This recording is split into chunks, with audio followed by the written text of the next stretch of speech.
एक तो ये कि सार्फिन के लिए जानना बहुत जरूरी है कि ये प्रीवियसी पॉलिसीज में चेंजेस क्या लेकर आए हैं। इसमें कतन ये इनका मकसद नहीं है कि ये हमारे मैसेजेस जो हैं, जो हम एक दूसरे के साथ बात करते हैं या ग्रुप्स में जो बात करते हैं, वो कंटेंट जो मैसेजेस का है वो ये फेसबुक के साथ शेयर करेंगे, वो नहीं है। अच्छा, लेकिन लेकिन यहाँ पे एक चीज ये भी बता दीजिएगा कि क्या तस्वीरें या डॉक्यूमेंट्स उनकी शेयरिंग के हवाले से भी ये यही चीज है जो आप बता रही हैं, या ये सिर्फ मैसेजेस हैं?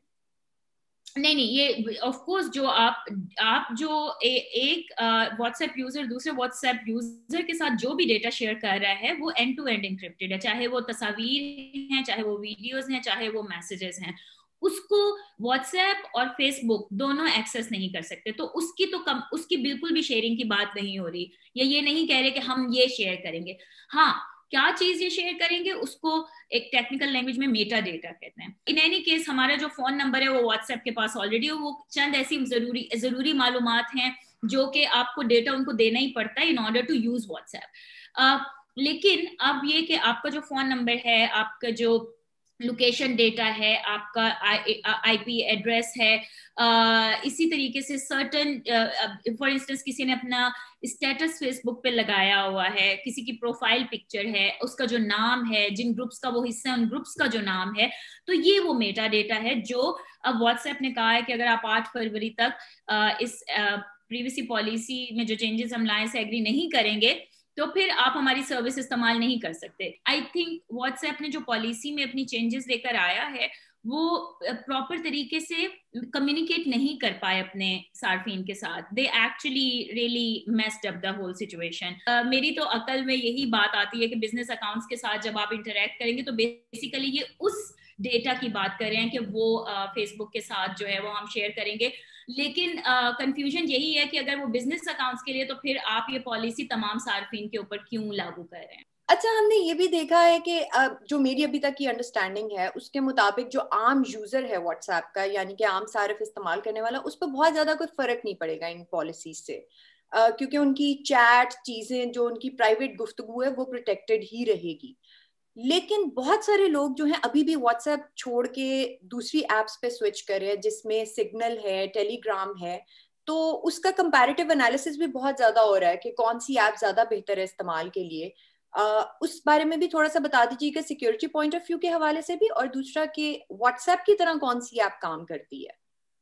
मेरे ख्याल में तरहब ये जो बहुत से लोग जो परेशान हैं कि उनका डेटा फेसबुक के साथ शेयर होगा, मेरे ख्याल में उनकी परेशानी जो है वो बजा है, क्योंकि हर व्हाट्सएप यूजर जो है वो फेसबुक यूजर नहीं है।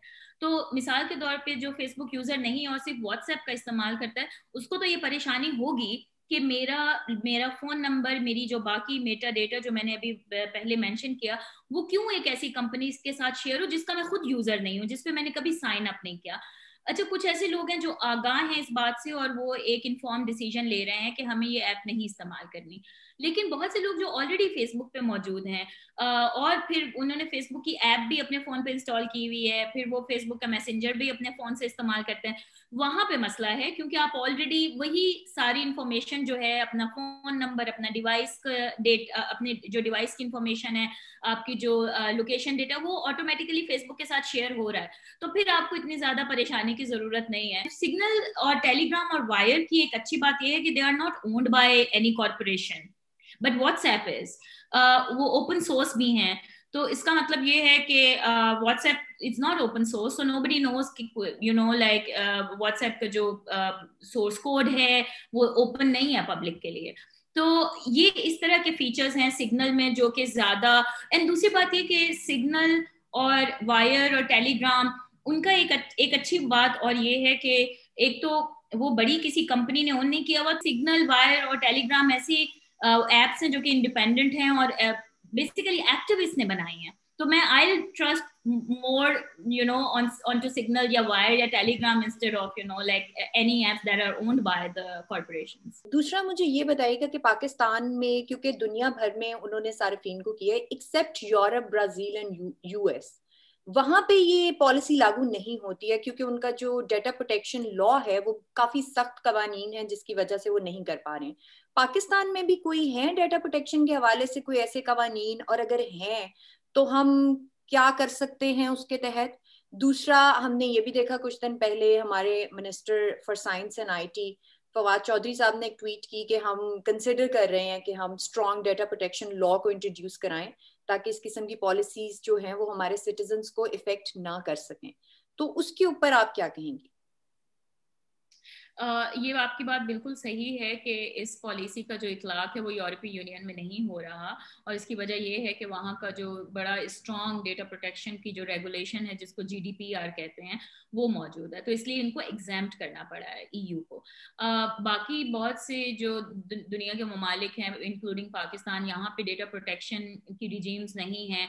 मतलब कानून तो दूर की बात, लोगों में बिल्कुल आगाही नहीं है कि आपका प्रिवेसी का कोई हक मौजूद है, या आपका आइन जो है उसका आर्टिकल 14 इस बुनियादी हक को तहफ़्फ़ुज़ देता है। लेकिन डेटा प्रोटेक्शन के बारे में जो गुफ्तगू का आगाज जो है वो 2014 से ही शुरू हो गया था, जब prevention of electronic crimes act को इंट्रोड्यूस इन्होंने कराया था पिछली गवर्नमेंट ने। और उसमें हम जो डिजिटल राइट्स पे काम करने वाले लोग हैं, हम ही बार बार पुश कर रहे थे कि प्लीज आप डेटा प्रोटेक्शन पे भी जाएं। ये प्रोटेक्शन की रिजीम भी होनी चाहिए पाकिस्तान में। लोगों की प्राइवेसी राइट जो है वो वायलेट होता रहता है, कभी नादरा से कभी कहीं से डेटा लीक हो जाता है और लोगों के पास कोई रिलीफ नहीं है। तो ये उस वक्त से बहस चल रही है, और अभी हमने देखा कि आईटी मिनिस्ट्री जो है वो एक डेटा प्रोटेक्शन ड्राफ्ट के ऊपर काम कर रही थी। उन्होंने पिछले पूरे साल उस पर काम किया, और अब एक ऐसा ड्राफ्ट जो आखिरी दफा मेरी नजर से गुजरा है अक्टूबर 2019 में, वो एक बेहतर ड्राफ्ट डेटा प्रोटेक्शन का लगता है। लेकिन अब अगर वो आए तो फिर पता लगे कि आपकी डेटा प्रोटेक्शन का कोई कानून पाकिस्तान में जो है वो पास हो गया है। अब अगर ये जो हमारे मिनिस्टर साहब हैं फवाद चौधरी साहब, यही इसका अगर बेड़ा उठा लें और डेटा प्रोटेक्शन का जो ड्राफ्ट फंसा हुआ है उसको पास करा दे, तो कम से कम हमारे पास एक डेटा प्रोटेक्शन की रिजीम आ जाएगी।